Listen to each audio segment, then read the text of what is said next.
नमस्कार। आइए सुनते हैं सुभद्रा कुमारी चौहान की लिखी कहानी प्रोफेसर मित्रा।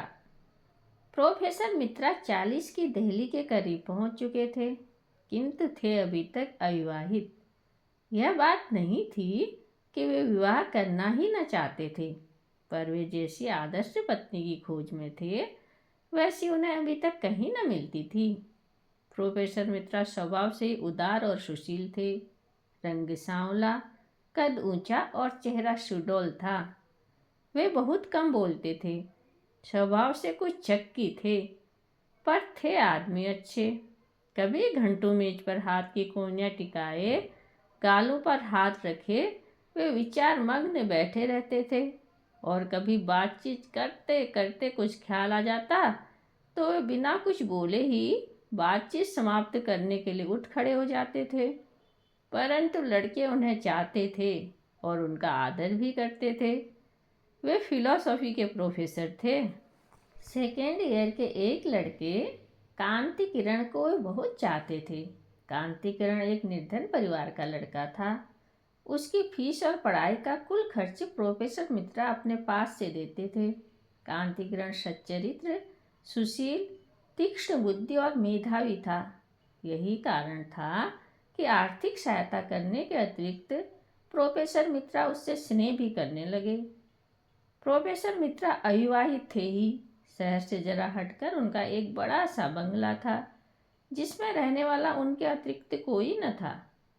उन्होंने एक दिन कांति किरण से अपने बंगले पर ही रहने को कहा, और कांति किरण तब से उन्हीं के बंगले पर रहने लगा। इस प्रकार प्रोफेसर मित्रा ने अपने शून्य जीवन में एक साथी का प्रबंध कर लिया। गर्मी की लंबी छुट्टियों के बाद जब कॉलेज खुला तो नई भर्ती होने वाली लड़कियों में कांति किरण की भांति एक लड़की मृणाल पर भी प्रोफेसर मित्रा की अनुकंपा विशेष रूप से हो गई। यह मृणाल कौन थी, कोई नहीं जानता था। मैट्रिक उसने कलकत्ता से ही पास किया था। उसकी विधवा माँ के साथ कुछ ही दिन हुए यहाँ आई थी। मृणाल की माँ निर्धन थी। यहीं के लड़कियों के मिडिल स्कूल में वह उपपाठिका होकर आई थी।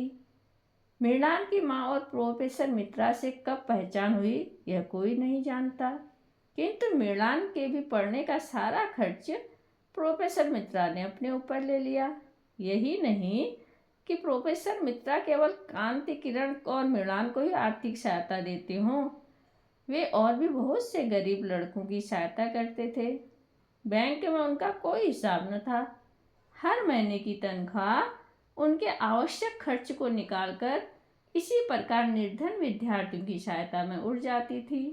वे प्राय कहा करते थे, हर महीने मुझे इतने रुपये मिलते हैं, मैं उन्हें इस प्रकार न बांट दूँ तो क्या करूँ? न स्त्री न बच्चे, रुपये का संग्रह करके मैं क्या करूँगा क्या? मृणाल की माँ को महीने में कुल 30 रुपये मिलते थे, जो दोनों माँ बेटी के लिए सम्मान के साथ रहने के लिए भी पर्याप्त नहीं थे। परंतु प्रोफेसर मित्रा की सहृदयता ने उन्हें कभी किसी प्रकार के कष्ट का अनुभव न होने दिया। सजाती होने के कारण उनकी घनिष्ठता बहुत बढ़ गई। सप्ताह में एक बार प्रोफेसर मित्रा मृणाल की माँ से मिलने जाते, और मृणाल को प्राय रोज ही 1-2 घंटे प्रोफेसर मित्रा के यहाँ बिताती थी। मृणालॉजी की, जिसे प्रोफेसर मित्रा ही पढ़ाते थे, बड़ी अच्छी छात्रा थी। प्रोफेसर मित्रा उससे बहुत खुश रहते थे। मृणाल अपनी माँ की पहली संतान थी। माँ बेटी का रिश्ता जाने बिना प्राय लोग उन्हें बड़ी छोटी बहन समझते थे। मृणाल के जन्म के कुछ ही समय बाद मृणाल के पिता का देहांत हो गया था। तब से इसी प्रकार नौकरी और ट्यूशन करके मृणाल की माँ उसे इतनी बड़ी कर पाई है। अब उसे सबसे बड़ी चिंता मृणाल के विवाह की थी। जिस लड़की की उसने कष्ट से पढ़ा लिखा कर पाल पोस कर इतनी बड़ी किया है, उसे किसी सुयोग्य वर के हाथ सौंप कर ही वह निश्चिंत हो सकती थी। वह पढ़ा लिखा कुलीन वंश का और खाते पीते घर का हो, जिसमें उसकी मृणाल सुखी रहे, यही मृणाल की माँ की कामना थी। निर्धनता का जो कटु अनुभव मृणाल की माँ को था, वह भूलने के योग्य नहीं था। उसी निर्धनता के दलदल में वह जानबूझकर अपनी बेटी को नहीं फंसाना चाहती। इसलिए तो मृणाल 18 वर्ष की हो जाने पर भी अविवाहित थी। मृणाल की माँ को जब मालूम हुआ कि प्रोफेसर मित्रा अविवाहित हैं, तो वह सोचने लगी कि मृणाल और प्रोफेसर मित्रा की जोड़ी तो बुरी नहीं रहेगी। प्रोफेसर मित्रा की उम्र वैसे कुछ ज़्यादा भी नहीं है। इसके अतिरिक्त मेरी मृणाल रानी बनकर भी तो रहेगी। एक दिन मृणाल की माँ ने निश्चय किया, वो प्रोफेसर मित्रा से उसके अविवाहित रहने का कारण पूछेंगी। उस दिन शाम को जब प्रोफेसर मित्रा आए तो उसने साहस करके यह सवाल उठाया, मित्रा साहब, मैंने सुना है कि आपने अभी तक विवाह नहीं किया है। यदि आपको कोई अड़चन न हो तो क्या मैं जान सकती हूँ कि इस संन्यास का क्या कारण है? प्रोफेसर मित्रा के सामने ऐसा सवाल भी इस घर में उनसे कभी होगा, वह न जानते थे। बोले, मैंने आज तक विवाह की ओर ध्यान ही नहीं दिया। क्यों नहीं दिया कह नहीं सकता। कब तक नहीं दिया तो अब तो ध्यान देना चाहिए। शाम को लौटकर जाते हैं तो क्या वीरान सा घर आपको अच्छा लगता है? प्रोफेसर मित्रा हंसकर बोले, नहीं, घर तो वीरान नहीं रहता, कांति किरण रहता है। अक्सर मृणाल आ जाती है, फिर नौकर चाकर भी तो रहते ही हैं। मृणाल की माँ तनिक हंसकर बोली, नौकर चाकरों से कहीं घर आबाद हुआ है? और कांति किरण क्या, उसकी पढ़ाई खत्म हुई, 2 महीने बाद अपने घर चला जाएगा। मित्रा साहब हंसकर बोले, मृणाल तो रहेगी। मृणाल की माँ जरा गंभीर होकर बोली, हाँ, मृणाल तो रहेगी, पर ऐसे रहने से क्या होता है? मैं मृणाल के लिए ही कह रही हूँ, अब मृणाल के साथ गृहस्थी बसाओ, मैं भी उसके हाथ पीले करके निश्चिंत हो जाऊं। प्रोफेसर मित्रा चौंक पड़े, मृणाल के साथ गृहस्थी बसाऊं? मृणाल मृणाल तो बच्ची है, मैंने उसे सहायता दी है तो क्या उसका पुरस्कार मुझे लेना पड़ेगा? प्रकट में बोले, छोटा था तभी माताजी नहीं रही, 20 साल का भी न हो पाया था कि पिताजी भी संसार छोड़कर चले गए। कोई सुनने वाला था ही नहीं। न तो विवाह के विषय में कभी सोचा, न सोचने का समय मिला। आज 18 साल से यूं ही एकाकी जीवन बिता रहा हूँ। जीवन में किसी भी प्रकार का संतोष नहीं है। अब इस उम्र में शादी करूं? अब तो बूढ़े होने में अधिक देर नहीं है।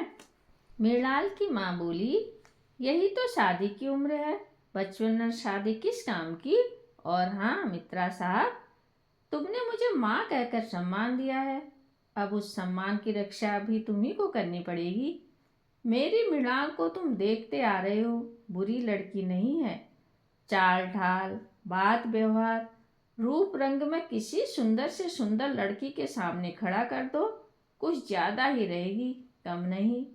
यदि तुम मुझसे विवाह करने का आश्वासन दे दो तो मेरी बड़ी चिंता दूर हो जाए।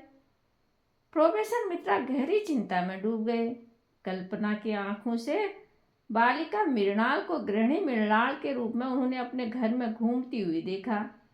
नौकरों से वह ठीक ढंग से काम ले रही है, घर में कोई अव्यवस्था नहीं, सभी काम सुचारू रूप से हो रहे हैं। प्रोफेसर मित्रा को अब घर के किसी भी काम की ओर ध्यान देने की जरूरत ही नहीं रहती। इसी समय मृणाल की माँ की बातों से वह चौंक से उठे। मृणाल की माँ कह रही थी, मित्रा साहब, चिंता न करो, मेरी मृणाल को स्वीकार कर लो, वह तुम्हारे घर को स्वर्ग बना देगी। मित्रा साहब ने कहा, आप मुझे कुछ दिन सोचने का समय दीजिए, बहुत जल्दी मैं आपको जवाब दूंगा। और वे अपने बंगले की ओर चले। आधे से अधिक प्रोफेसर मित्रा इस विवाह के पक्ष में हो चुके। घर आए, देखा ड्राइंग रूम में मृणाल कांति किरण से कुछ बातें कर रही है। जाने क्यों नहीं अच्छा न लगा। आज यह पहला अवसर न था कि उन्होंने कांति किरण और मृणाल को बातें करते देखा हो। बहुत बार देखा था, परंतु इस ओर उन्होंने कभी ध्यान ही न दिया था। आज उन्हें दोनों की बातें करते देख दुख सा हुआ। उनके चेहरे पर कुछ मलिनता आ गई। मृणाल उन्हें देखती हुई बोली, प्रोफेसर साहब, मैं बड़ी देर से आपकी प्रतीक्षा कर रही हूँ। मुझे आपसे कुछ पूछना है। और कुर्सी खिसकाकर वह प्रोफेसर साहब के बहुत करीब बैठ गई। प्रोफेसर साहब का जी आज पढ़ाने में नहीं लग रहा था। यह मृणाल ने ध्यान से देखा। वह बोली, आपकी तबीयत कुछ खराब जान पड़ती है। आप उदास हैं। रहने दीजिए, मैं कल पढ़ लूँगी। आप आराम कीजिए। प्रोफेसर मित्रा मृणाल को अपने पास से इतनी जल्दी न जाने देना चाहते थे। मृणाल को वे पहले ही बहुत ज़्यादा चाहते थे। फिर आज उनकी माँ ने विवाह का प्रसंग छेड़कर मृणाल के प्रति उनकी सारी कोमल भावनाओं को जागृत कर दिया। वे बोले, पढ़ो मत, कुछ देर पास बैठो मृणाल। मृणाल बैठ गई। मित्रा ने कई बार सुंदर मुख और अढ़ल यौवन को ध्यान से देखा। उन्होंने निश्चय किया कि विवाह करूँगा। मैं जिस आदर्श रमणी को खोज रहा था वह मृणाल ही है। उनके कल्पना जगत में मृणाल उनकी गृहिणी, बंगले की अधीश्वरी, उनके बच्चों की माँ, सब कुछ बन गई। इधर मृणाल को बैठे बैठे 20 मिनट हो गए। उसने पूछा, जाऊं? रात बहुत हो जाएगी तो माँ बहुत घबराएंगी। प्रोफेसर मित्रा चौंक पड़े। बोले, हाँ मृणाल, रात बहुत हो गई, चलो तो मैं छोड़ जाता हूँ। आप क्यों तकलीफ करते हैं? ड्राइवर से कह दीजिए, मृणाल ने कहा। पर प्रोफेसर साहब न माने। वे बोले, नहीं, चलो मैं ही छोड़ आऊँगा। और वे मृणाल को लेकर चले। ड्राइवर तो था भी नहीं। ऐसी हालत में प्राय कांति किरण ही उसे छोड़ने जाया करता था। इस वार्ता में भी ड्राइवर की जगह मृणाल का मतलब कांति किरण से ही था। प्रोफेसर साहब मृणाल को छोड़कर आए। उस दिन रात भर वे सो न सके। विवाह की चिंता में उन्हें सारी रात नींद न आई। दूसरे ही दिन उन्होंने बैंक अकाउंट खोलने का भी निश्चय किया। घर गृहस्थी का सब कुछ तो अब उन्हें संग्रह करना ही पड़ेगा। अब लापरवाही से काम नहीं चलेगा। सुबह उठते उन्होंने कांति किरण को बुलाया। मालूम हुआ कि कांति किरण आज सवेरे से ही कहीं चला गया है। कांति किरण के द्वारा वे एक बहुत बढ़िया पलंग का ऑर्डर देने वाले थे। मृणाल के लायक उनकी समझ में उनके घर में कोई भी सामान नहीं था। सभी सामान ठीक और अच्छा बनवा कर रखना पड़ेगा। अकेले आदमी की बात और होती है और गृहस्थ की और। इसी चिंता में सुबह का भी सारा समय बीत गया। कॉलेज जाने का समय हो गया।